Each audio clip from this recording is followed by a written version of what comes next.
السلام علیکم ورحمۃ اللہ وبرکاتہ۔ پیارے بھائیوں، دوستوں، یہ بی پی ایس سی نے جو نوٹیفیکیشن جاری کیا ہے اور خاص طور سے جو ہائی اسکول اور +2 میں جو ٹیچر بننے والے ہیں ان کے لیے جو سلیبس جاری کیا گیا ہے، وہ کہا گیا ہے کہ بہار سرکار میں جو کتابیں چلتی ہیں، میں اردو کی بات کر رہا ہوں کہ جو حضرات اردو سے جنہوں نے گریجویشن کیا ہے یا STET کا ایگزام دیا ہے اور وہ اردو سے ٹیچر بننے والے ہیں، تو ان کے لیے یہ ویڈیو ہے اور ہم میری ویڈیو سے فائدہ اٹھا سکتے ہیں۔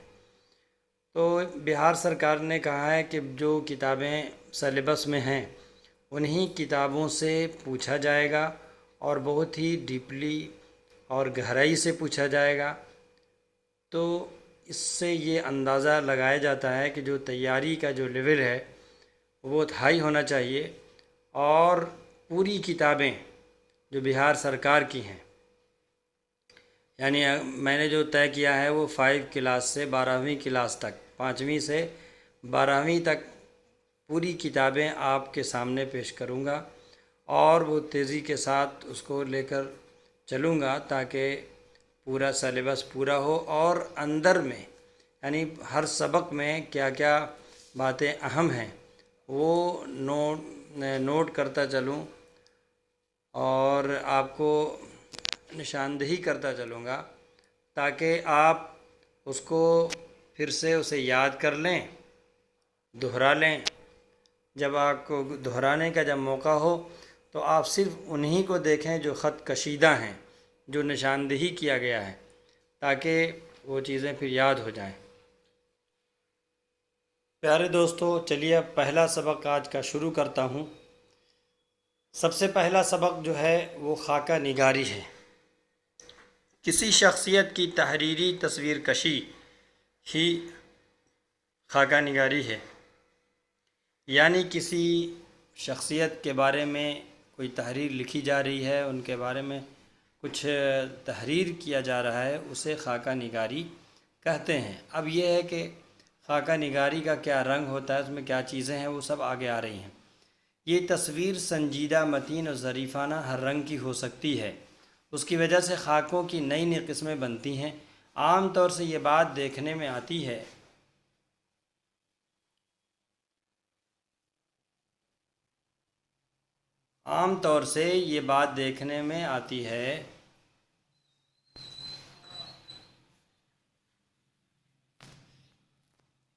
کہ خاکہ نگار کسی شخصیت کے نقش و نگار واضح کرتے ہوئے ذرا سی دل لگی سے باز نہیں آتا۔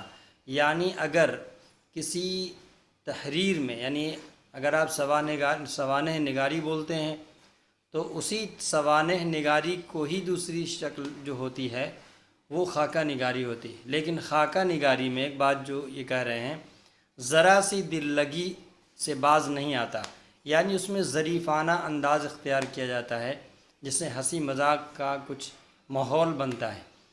تو آگے بڑھتے ہیں۔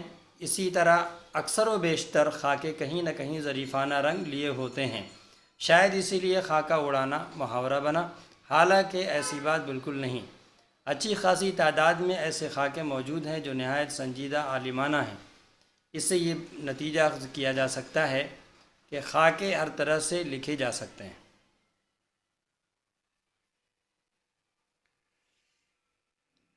اردو کی ادبی تاریخ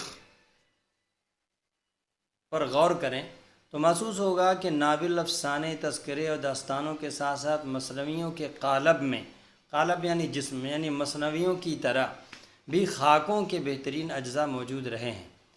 کردار نگاری کے مرحلے میں اکثر و بیشتر کردار خاکہ پیش کرنے کا رواج رہا ہے۔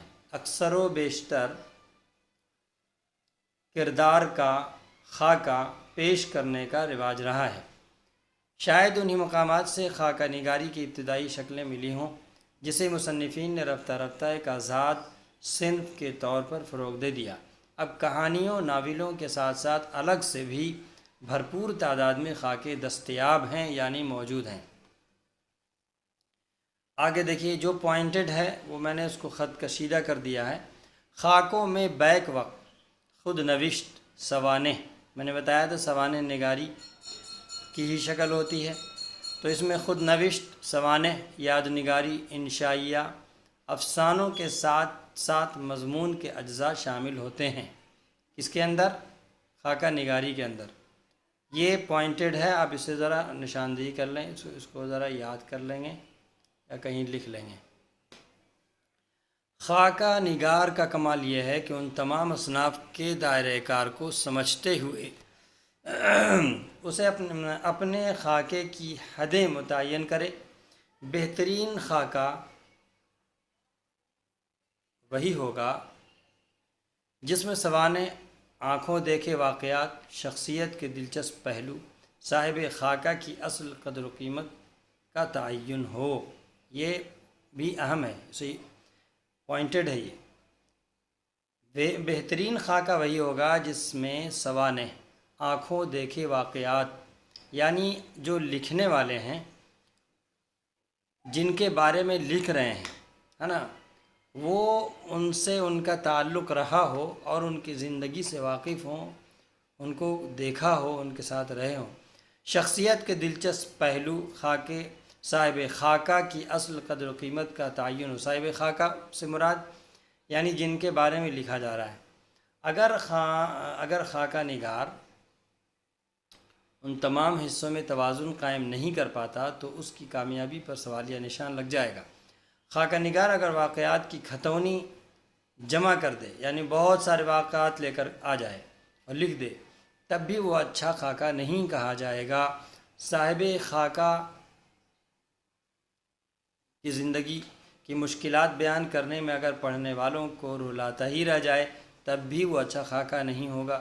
خاکے میں اتنی رنگ آمیزی کر دے، یعنی اتنی ملاوٹ اور بناوٹ کر دی جائے کہ پڑھنے والا ہنستے ہنستے بے دم ہو جائے، تب بھی خاکہ نگاری کے جملہ فرائض ادا نہیں ہوں گے۔ خاکہ نگار اگر تمام مرحلوں میں ماہرانہ توازن قائم کر دے تو وہ خاکہ بے مثال مانا جائے گا۔ یعنی یہ پوائنٹڈ ہے، اس کو دیکھیں میں نے خط کشیدہ کر دیا ہے، اس کو نشان لگایا ہے، تو اس کو بھی ذرا یاد رکھ لیں۔ خاکہ نگار اگر ان تمام مرحلوں میں ماہرانہ توازن قائم کر دے تو وہ خاکہ بے مثال مانا جائے گا۔ یعنی اس میں کچھ ہنسی کے بھی کلمات اور تحریر ہو، کچھ ایسے ہوں جو اس کو رلانے والے ہوں، کچھ ایسا ہو جو اس میں مضمون کی شکل ہو، سنجیدہ ہو، تو یہ تمام چیزیں ہوں گی تب وہ خاکہ کہلائے گا۔ آگے بڑھتے ہیں۔ اردو میں خطوط غالب اور آب حیات میں شخصیات کے تعلق سے ایسے نثر پارے ملتے ہیں جنہیں خاکوں کے سلسلے میں ابتدائی تحریر تصور کرنا چاہیے۔ یعنی یہ دو کتابیں جس میں لوگوں کے حیات لکھے گئے، یعنی زندگی کے بارے میں واقعات بیان کیے گئے، تو یہ کہہ رہے ہیں ابتدائی تحریر تصور کرنا چاہیے۔ مرزا فرحت اللہ بیگ نے اپنے استاد ڈپٹی نذیر احمد کا خاکہ جو لکھا ہے اس کا عنوان کیا ہے؟ ڈاکٹر نذیر احمد کی کہانی، کچھ میری اور کچھ ان کی زبانی، یہاں تک یہ ہو گیا آپ کو نام کے عنوان سے لکھا، جسے خاکہ نگاری کی تاریخ میں شاہکار تصور کیا جاتا ہے۔ کسے؟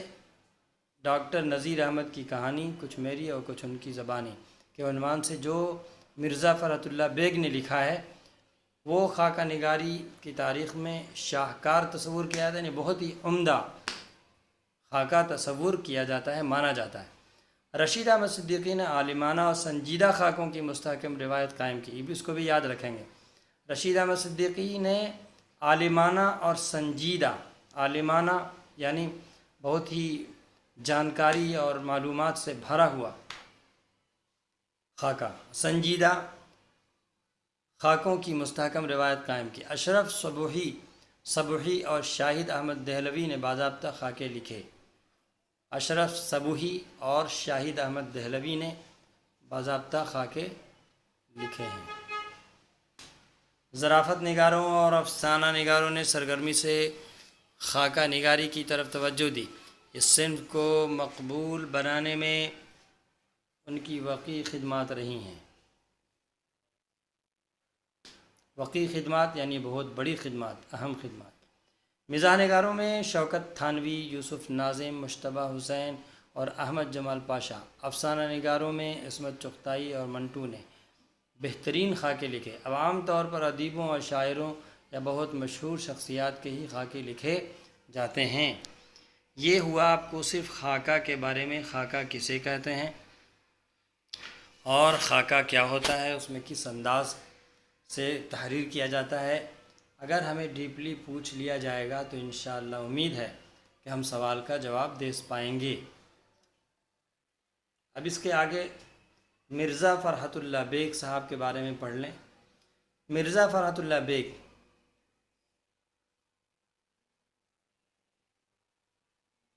مرزا فرحت اللہ بیگ کے جد امجد یعنی دادا پر دادا، دادا پر دادا، دادا کا تو اس کتاب میں تذکرہ ہے، پر دادا امید ہے کہ یہ پر دادا ہوں گے۔ جد امجد مرزا افضل بیگ بدخشاں سے ترک وطن کر کے شاہ عالم ثانی کے زمانے میں، یعنی شاہ عالم ثانی اس ٹائم حکمراں تھا، اس زمانے میں ہندوستان آئے اور فوج میں ملازم ہوئے، یعنی انہوں نے نوکری اختیار کی۔ فرحت اللہ بیگ مرزا فرحت کے دادا یعنی مرزا فرحت اللہ بیگ کے دادا مرزا عبداللہ بیگ کی مالی حالت اچھی نہیں تھی، ان کے دادا ہو گئے۔ اور اوپر جو تذکرہ کیا گیا مرزا افضل بیگ، امید ہے کہ وہ پر دادا ہیں، اسی لیے کہا گیا جد امجد۔ جد کے معنی ہوتا ہے دادا، یہ عربی لفظ ہے۔ فرحت اللہ بیگ کے دادا مرزا عبداللہ بیگ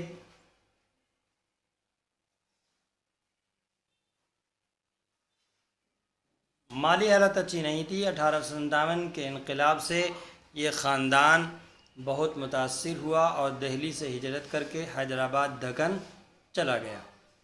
آگے دیکھیے،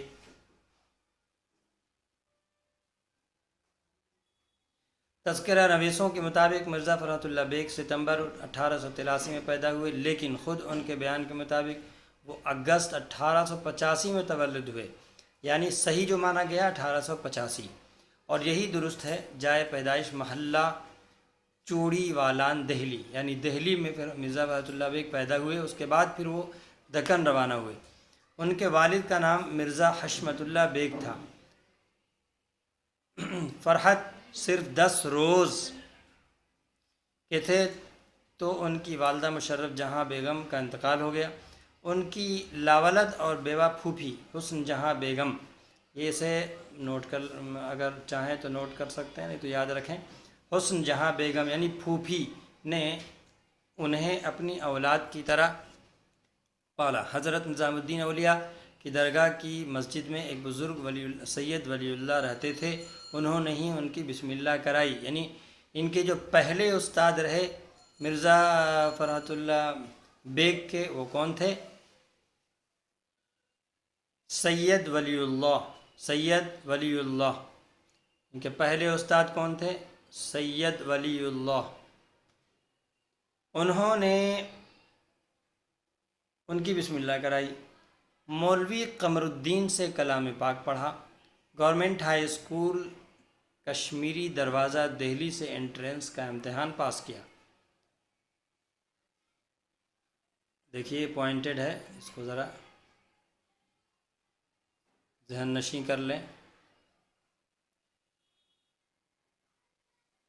گورنمنٹ ہائی اسکول کشمیری دروازہ دہلی سے انٹرنس کا امتحان پاس کیا۔ 1901 میں ہندو کالج میں داخلہ لیا، یہاں سے 1930 میں انٹرمیڈیٹ کی سند حاصل کی، یعنی 1903 میں انہوں نے انٹر کیا۔ سینٹ اسٹیفنس کالج سے بی اے کیا، انہوں نے اسی کالج میں ایم اے میں بھی داخلہ لیا، لیکن معاشی حالت کمزور ہونے کے سبب تعلیم مکمل نہیں کر سکے۔ اپنی تعلیمی زندگی کے دوران انہوں نے کھیلوں سے بہت دلچسپی رہی، انہیں کرکٹ، ٹینس، بلیڈ، چوسر اور شطرنج وغیرہ سبھی کچھ کھیلتے تھے۔ مرزا فرحت اللہ بیگ تلاش معاش کے سلسلے میں حیدرآباد آئے اور وہاں کے ایک اسکول میں انگریزی کے معلم بنائے گئے۔ 1908 میں ہائی کورٹ میں مترجم مقرر ہوئے، یعنی ترجمہ نگار، ترجمہ کا مترجم یعنی ترجمہ کرنے والے کی حیثیت سے مقرر ہوئے، اور 1910 میں جوڈیشل امتحان پاس کیا اور اس میدان میں مختلف عہدوں پر ترقی کرتے ہوئے 1939 میں ہائی کورٹ کے انسپیکٹنگ افسر بنے اور 1942 میں اسی عہدے سے سبکدوش ہوئے۔ 39 میں بحال ہوئے اور 42 میں سبکدوش ہوئے، یعنی لگ بھگ 4 سال رہے۔ تو یہ باتیں اہم ہیں، اسے بھی یاد رکھیں۔ 1908 میں ہائی کورٹ کے مترجم ہوئے، 1910 میں جوڈیشل امتحان پاس کیا اور اس امتحان میں مختلف عہدوں پر ترقی کرتے ہوئے کیا بنے؟ 1939 میں ہائی کورٹ کے انسپیکٹنگ افسر بنے اور اسی عہدے سے پھر سبکدوش ہوئے۔ مرزا فرحت اللہ بیگ کی شادی اگست 1908 میں ان کے چچا ساجد بیگ کی لڑکی نسیمہ سلطانہ سے ہوئی۔ یہ ذہن میں رکھیں، ضروری نہیں ہے کہ ہر بات یاد رہ جائے، لیکن ہاں ایک بار گزر جائے، ہو سکتا ہے کہ لڑکی نسیمہ سلطانہ ہے، ان کی بیوی جو ہو گئی نسیمہ سلطانہ ہو گئی، تو اتنا تو ہو سکتا ہے ان کی بیوی کا نام کیا تھا، تو نسیمہ سلطانہ ان کی بیوی کا نام تھا۔ ان کے انتقال کے بعد دوسرا نکاح پہلی بیوی کی بہن حمیدہ سلطانہ سے ہوا، یعنی اب دوسری ان کے انتقال ہو گیا تو دوسری بیوی کا نام حمیدہ سلطانہ۔ فرحت اللہ بیگ کا انتقال 27 اپریل 1947 کو بعارضہ قلب یعنی دل کی بیماری کی وجہ سے اور ٹھکی جیل کے قریبی قبرستان سرائے الہی چمن میں سپرد خاک ہوئے، یعنی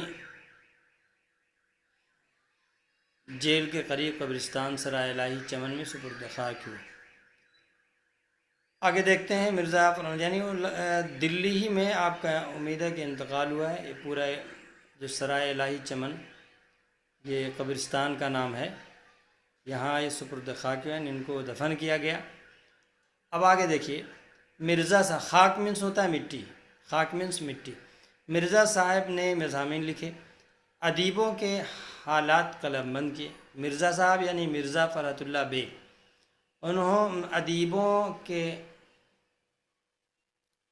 حالات قلم بند کیے، شاعری بھی کی، لیکن ان کی شہرت کا اصل دار و مدار ان کے بے مثال خاکے ڈاکٹر نذیر احمد کی کہانی کچھ میری اور کچھ ان کی زبانی پر منحصر ہے، یعنی اسی سے ان کو ترقی ملی اور شہرت ملی۔ یہ خاکہ پہلی مرتبہ انجمن ترقی اردو ہند کے رسالہ کا نام کیا تھا؟ آگے اردو کے شمارہ جولائی 1927 میں طبع ہوا، یعنی چھپا۔ اردو رسالہ یعنی اردو کے نام سے ایک پیپر شائع ہوتا تھا، پیپر یعنی میگزین، تو شمارہ جولائی 1927 میں طبع ہوا۔ یہ خاکہ نہ صرف ان کا بلکہ اردو کے بہترین خاکوں میں ایک ہے۔ دہلی کا ایک یادگار مشاعرہ اور پھول والوں کی سیر بھی ان کی یادگار تحریریں ہیں۔ ان کے مضامین فرحت کے نام سے 7 جلدوں میں طبع ہوئے، یاد رکھنا چاہیے۔ ان کے مضامین فرحت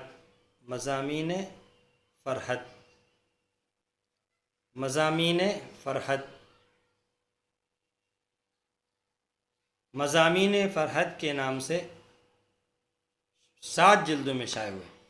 ان کی دیگر کتابوں میں انشاء،